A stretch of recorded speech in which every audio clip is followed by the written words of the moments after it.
Thank you, virtual gods. Okay, my heart was beating fast, and I think they heard that beat. So, all of you, thank you again, and happy that the presentation is pulled up. Again, my name is Ashley Russa. I have a very interesting background. I started in theater arts, working with Arizona Theater Company. I started as a stage manager, one of the few nationally Black female stagehands. I was able to work with Arizona Theater Company for 10 years. They allowed me to move up in their organization. So I went from stagehand to administrative assistant and then management associate. When I was management associate, I had an opportunity of being the first diversity and inclusion committee chair. So we started Dive In back in 2016. If anyone know of that year, it was very important for us to start to meet and plan and restructure. So definitely got involved in facilitation of DEI. And so what brought about the facilitation and the background in theater arts was Roux Events. Roux Events was founded in 2019. It's an event management company that's focused on diversity, equity, and inclusion. And by that, I mean events that immerse the community into collective culture.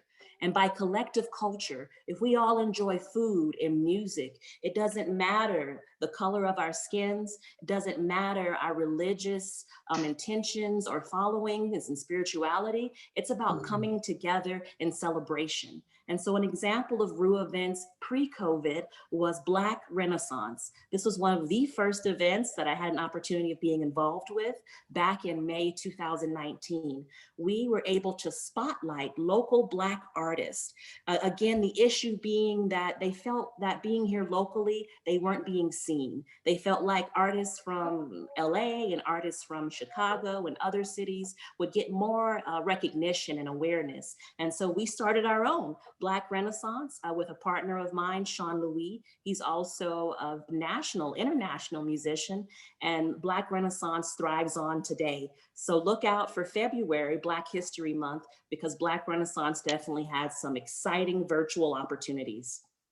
Another series Roux event started pre-COVID was Now, A Night Out With, where we were speaking with historians about the Chinese history and merchants and supermarkets in Barrio Viejo and other historic barrios. Again, giving light and recognition to history while being in the very buildings that used to exist under that history.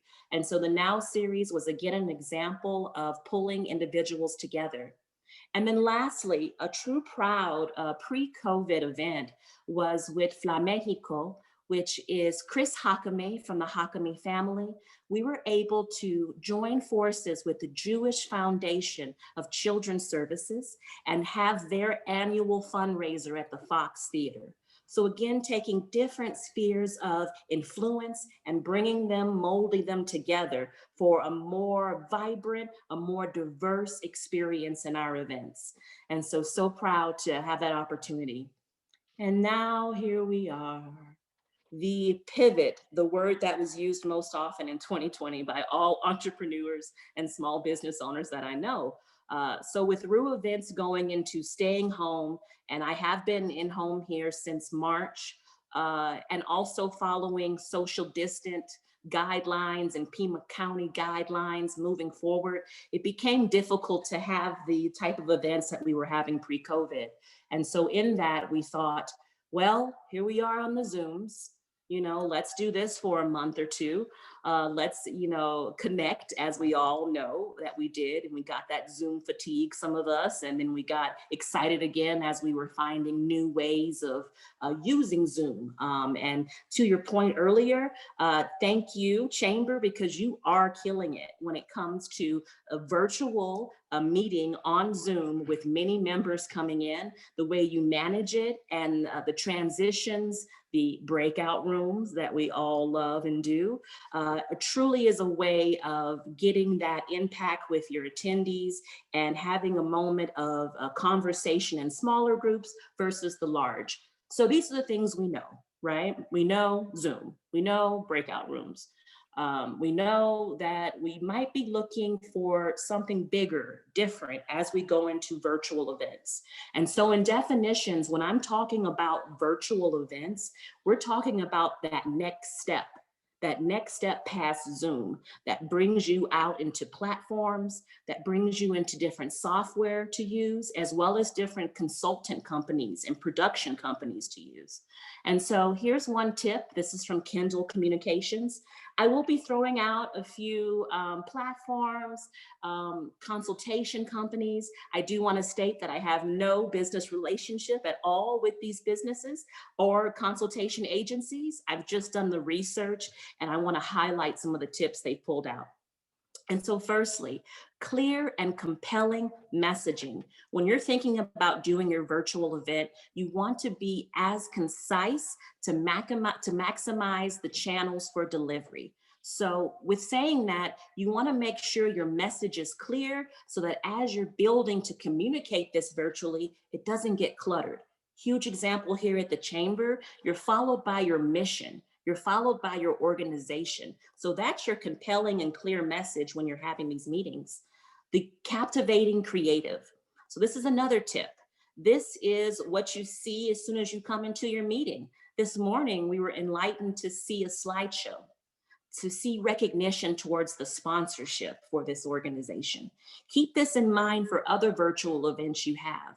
Also, we have this beautiful logo that's been created for the chamber that is just wonderful. And just to see that everywhere when you're doing your invite, when we're getting those emails from mail, again, that captivating creative. By creative, I mean marketing collateral. By marketing collateral, I mean virtual, online marketing collateral. So all that same intentions you had with hard copy and print, put it into virtual applications as well.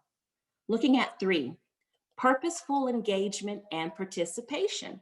An example this morning was our breakout rooms. Think about this as well for your virtual events. How are you keeping your attendees engaged? Again, we're battling Zoom fatigue. We're battling long meetings, the same sort of setup. So what are exciting ideas that you can do and tactics that can leverage this engagement between polls, Q&A, and we had our own Q&A this morning, which again, thumbs up on engagement. And then the underlining difference, the seamless software and platforms. So this is where we find, and where I've found working with organizations, the fork in the road, as it were, the crossroads. How much money are we willing to invest into software and a platform in the hopes of, if we're a nonprofit, getting that plus at the end, getting, not going into debt, but rather it being, something that is profitable for the organization. And so that is the main question I come across when I work with clients. And honestly, with Roux events, we tend to work with nonprofit organizations on virtual events. And then we tend to do smaller Zoom-like events for our community. And with that said, I wanted to just quickly show you this graphic. So again, looking at the video, right? That's us on Zoom. That's us in our everyday meeting. That's that free Zoom account that you can have a meeting for 45 minutes or 40 minutes, or pay a little extra to have an hour and 100 attendees. The plus, this is when we start talking about money, your graphics. So which platform do you want to choose? And by choosing a platform, you are looking at usually 5,000, for a really good platform, to even upwards to 10,000 for the platform alone. This is not even talking with the production consultation company yet, which in turn may have that relationship with a platform that can give you a better discount if you're a nonprofit. So I'm going to drop a gem. Here's a tip.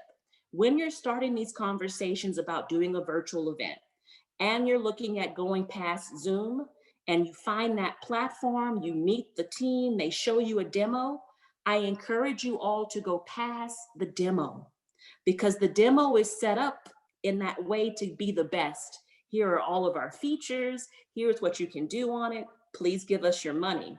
What I encourage you all to do, and what I have done for some of my community partners, is taking that extra step and going, oh no, we want a trial. We want to test this out. I want to get my team members on this platform to see if we can even work it from the back end before we even promote or say we're going to give you this money or trust you to do it. Now, I say that with going if you don't have a consultation team in mind. If you're going to give all of this back into a consultation agency, perfect. Give it to them. Then your organization and departments worry about some of that internal work, some of that development and outreach and sponsorship. But if it's all you and your staff and your team doing back end, test it out for a trial. And then in the head end, so now we're getting both video and graphics, and now we're getting that third piece of streaming. And so whenever you hear someone saying, oh, we're going to do a live stream, or we're going to do a stream, of pre-recorded content, then you're looking at these top networks when it comes to Facebook Live, which we see often. You'll see Twitch if you're a gamer, if you want to show off your moves and showing other gamers what you're doing, as well as YouTube being a very famous one. Going to go back up to our formula again, looking at that graphics and software. This is where you'll be able to also choose which networks they're aligned with. Some softwares, they're aligned with all of these and 30 plus. Some may just be with Facebook, YouTube, and LinkedIn. Primarily I see more than ever being the network of Facebook and YouTube, and then possibly IG. Instagram has been a blocker when it comes to streaming because they want you to use Instagram Live rather than using a third party to stream through. And so we can talk about that a little bit more too. So again, keep all that in mind. Who is your audience? Who are you looking to stream this to? And during this presentation, I'm going to go through two platforms and software that I've used personally, that I've found to be beneficial and hitting all those points. Please take note. And I've also dropped these links with Melanie to share with you to also go and check them out. Today, I'm going to discuss with you about Hub, and I'm going to discuss with you about Hop In. I've also tried Cadence and SpotMe. I won't talk negatively, but there were some things when it comes to audio that tended to be an issue. I would also recommend whenever you're looking at a platform, and if you're not going through a consultation agency, making sure you are using a landline or making sure you are using a local company like Arizona Public Media that has that interfacing and software to support the amount of attendees. The biggest issue we heard in doing virtual events heavily in 2020 was people that were working on the team and using the internet that could be in and out when it comes to strength versus using a landline that no matter how many people log on, if you get up to 1,000, you won't start getting those glitches. Also a note, if you're doing live music, which we love live music now as far as that engagement aspect in the live event, be sure whatever live music you're using, either go easy and pre-recorded. We love pre-recorded in virtual events. We'll talk about more of that later. If you do want to go actually live and live stream, you have to test and make sure that all of that is going to be in alignment with that centerpiece, that agency you're using. Because if not, you'll get a lag. They'll sing and they'll be 2 beats behind. And that's the worst if you're having a lot of musical engagements. So some tips. So let me tell you about my experience in May. So as I'm, locked in here since March, feeling all kind of weird because here I am starting a business in 2019, focused in community, focused in events, and focused in collaboration and getting as many people together as possible. Here we are with COVID. And so it was a sigh of relief to really sign up for the virtual summit, which was showcased through Hub. And what I learned through this summit was what I'm sharing with you all today. At this very summit, they were able to communicate that most likely we will not be going into live events, IRL, until 2022. This is when I was told this, right? And so now I'm going back to my local community partners who are going, oh no, but in March 2021, we're having an event. And I'm going, it's going to be hybrid. or it's going to be just all virtual. I was encouraging everyone at that time to just invest their energies into virtual. And there's a number of community leaders here with us too, and organizations that also signed up for that and had stellar virtual events because they started early and they started knowing that no matter what's happening, we're going to go completely in. And so that's another tip. And moving forward, even though we have a vaccine out, conversations with event professionals, we're not looking at meeting until 2022. And if we are, even that experience is going to have some virtual hybrid attributes to it, between social distancing, between PPE, and other things that are being taken account of. So here's an example of the database hub, platform rather, Hub, HUBB. Fell in love with Hub because, again, with an event management background, I love conferences. I love managing them. I love organizing the speakers. I love having an opportunity to even organize the organizations coming in. What hotel are we staying at? Let me see that lobby. Where are we eating? I love conferences. And so this, again, was giving an opportunity of kind of giving you that virtual feel while not necessarily doing it unsafely.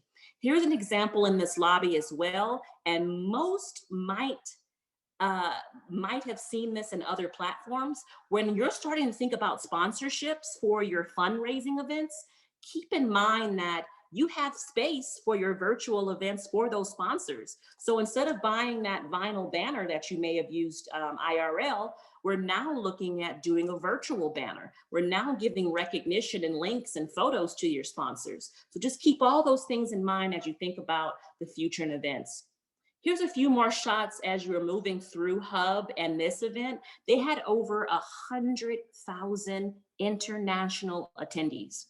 So speaking with event professionals across the world. They also were very inclusive with not only opportunities in ASL, but also the chat feature and audio described, and individuals who might need bilingual opportunities, and them asking, hey, do we have any Spanish only speakers here? Okay, great. And then giving apps and software that could be uploaded to assist with that. Again, another screenshot as you're moving through from the lobby and going out, and then I also want to make a note that this is a virtual event. You might hear about virtual reality events, which is a whole nother section of virtual events. There you're putting on different applications and hardware when it comes to virtual reality. Some are in rooms, some are doing this from their homes. Again, I can talk to you about VR a whole nother time, and augmented reality as well, but we'll just stay with virtual realities today. But I just wanted to make a differentiate between those two terms. Here's another great attribute in Hub, where they partnered with Storycraft Lab. Okay, so remember I was telling you about once you get past video, now you're looking at production companies, consultation companies. Storycraft Lab is doing something really interesting when it comes to virtual. They're having an opportunity of doing engagement to that next level. So that same sort of brainstorming you may have been doing in your conference room at your organization or doing at a certain meeting, they're applying that and storyboarding virtually. And so here's just an example of what they did with NASA at the Untethered, basically getting individuals into a room with a chat feature, having a question posted, and then going, okay, what's your answer? And what you're seeing here is different applications. They chose more, they posted sort of a board. There's everything from hand-drawn looking boards to if it's something you want to bring back to your board of trustees or directors, or it's something you want to share on social media. They provide that information for you in a very concise and artistic, creative way. So Storycraft Lab, check them out. Let me know what you think. And again, these are just applications, consultations that you can add to your existing event for more engagement. And so as you can see on engagement, they were also very active socially. They chose Twitter And what I enjoyed about this was that as you're experiencing this 3-day summit, you're posting, you're using that hashtag.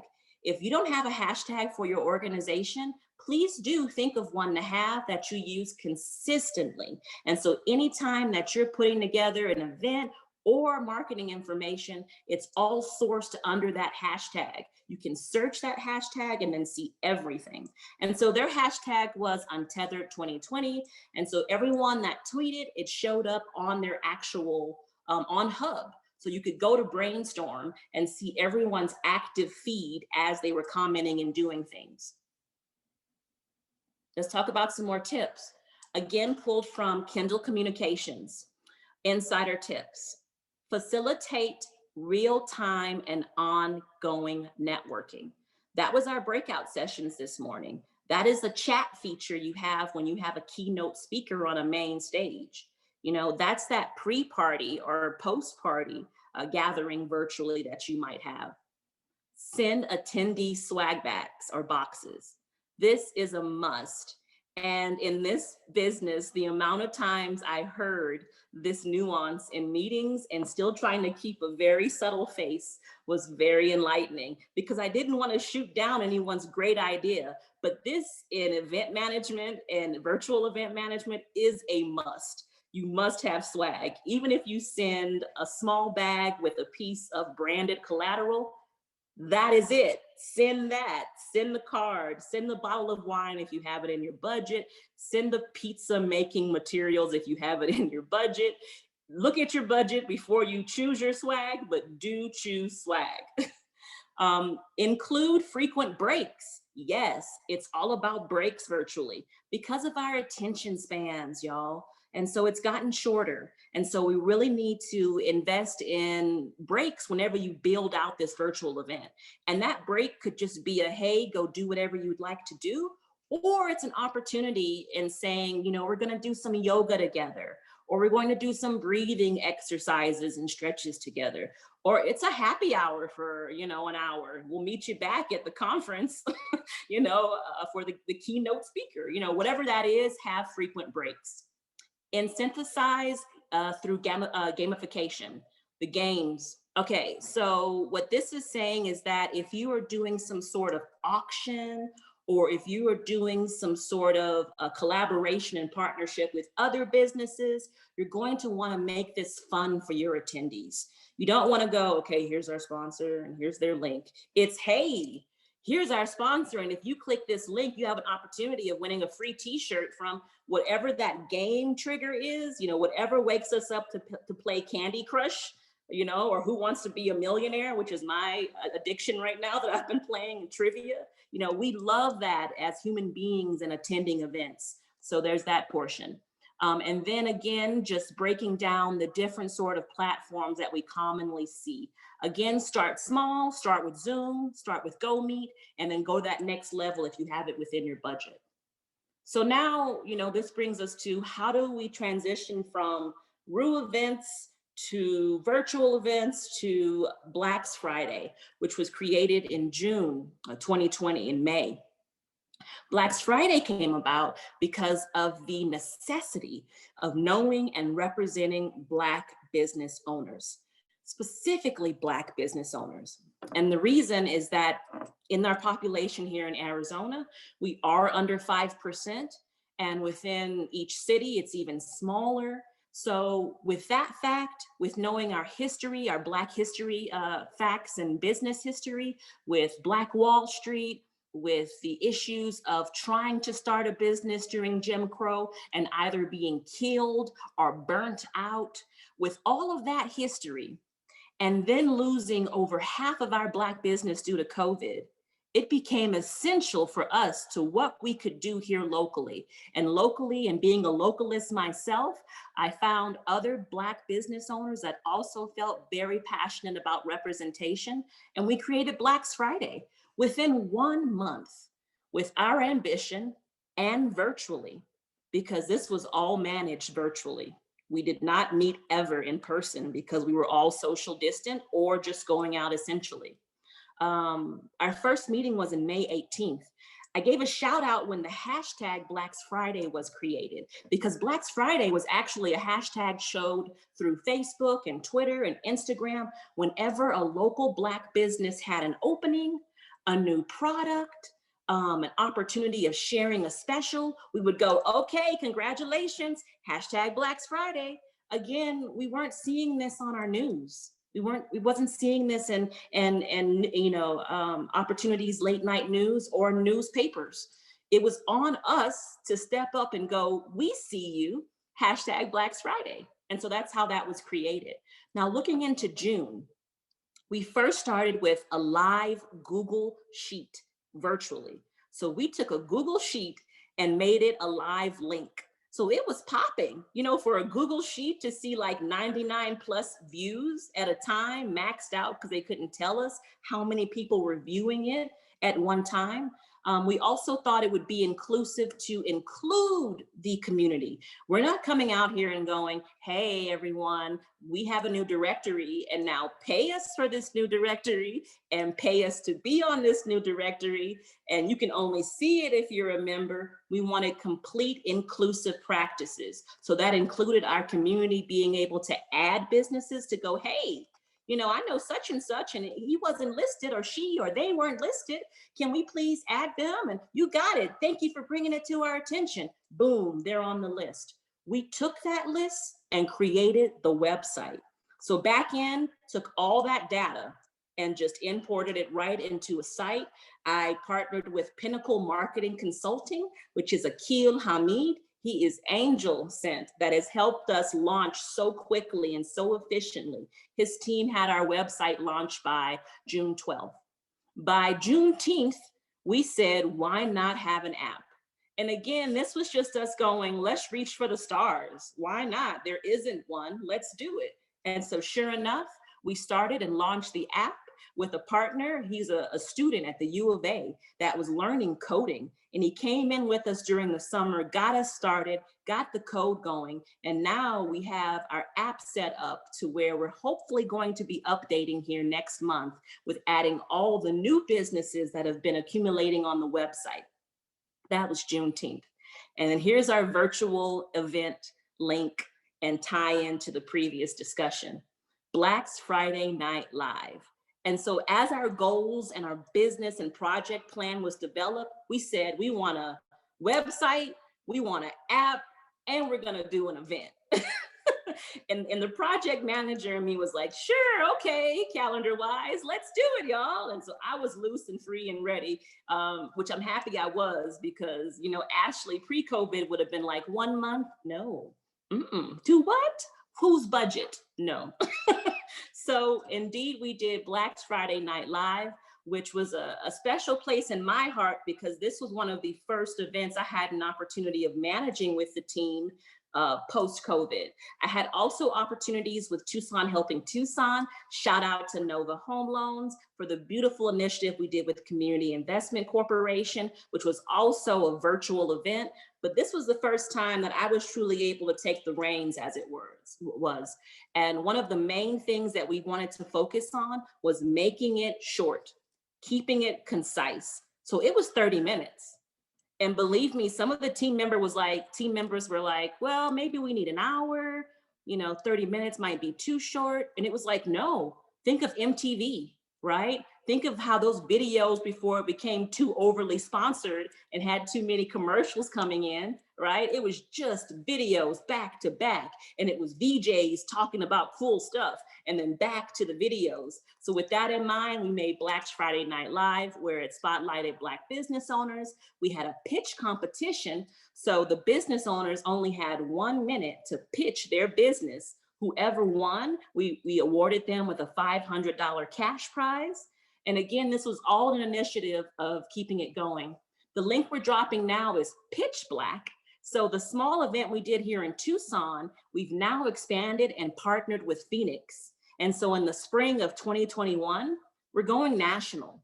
We're starting to meet with some of the Black chambers nationally, as well as the urban leagues nationally, to find 5 finalists that can be spotlighted on our Pitch Black national competition, but it's really a collaboration.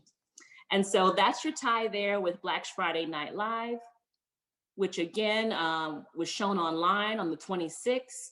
And it was just a beautiful opportunity of showcasing Tucson and showcasing Black business owners by name. Here's some images as well of our app. Please be sure to download if you have an Apple device. We are on Apple at this time, but hoping to go to Android in the future. Again, this is an opportunity for accessibility and recognition. We also ran a beautiful campaign with our Blax Friday Everyday t-shirts. So with our slogan, Blax Friday Everyday, we didn't want the messaging to be confused and saying only shop at Black businesses on Friday, but more of a, this is a lifestyle, every day, all the time, whenever you can. Again, knowing the history, knowing the data, and knowing locally what we can do here with our population. So thank you. I have a few people on the call here that purchase shirts.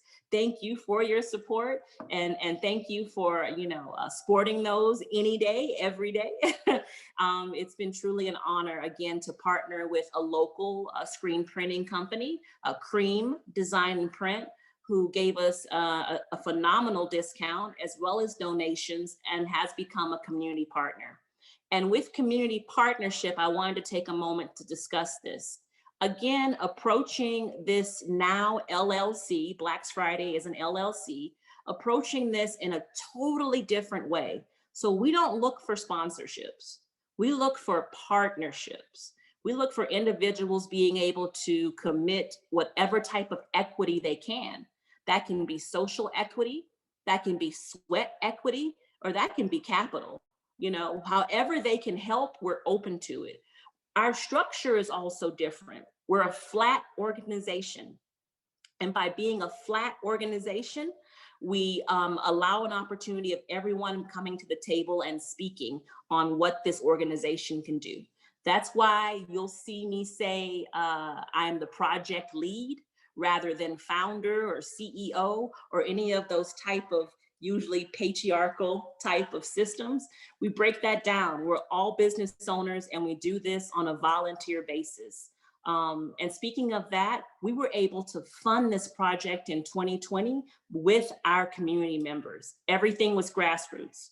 This was community members anonymously giving to our project, making sure that, hey, all we care about is to see this live. We don't care about getting that, tax percentage off or any of those other things. They were just looking for representation.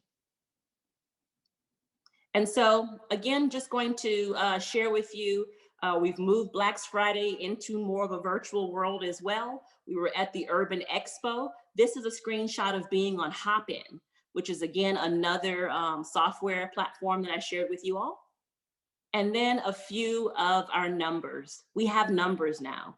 The main goal was recognition. And so now we know we're at 618 currently of Black business owners listed on the website. And our goal is 1,000 by the end of 2021. We've also been very impactful when it comes to app downloads. With this only being Apple devices, in December, we have 945. So again, we're hoping that these numbers go up so we can continue supporting. So again, Blax Friday, every day. If you're interested in being on the newsletter, check out info@blaxfriday.com. If you're interested in the directory, please do check it out at blaxfriday.com. And I want to thank you all again for your time to be able to present to you. Thank you.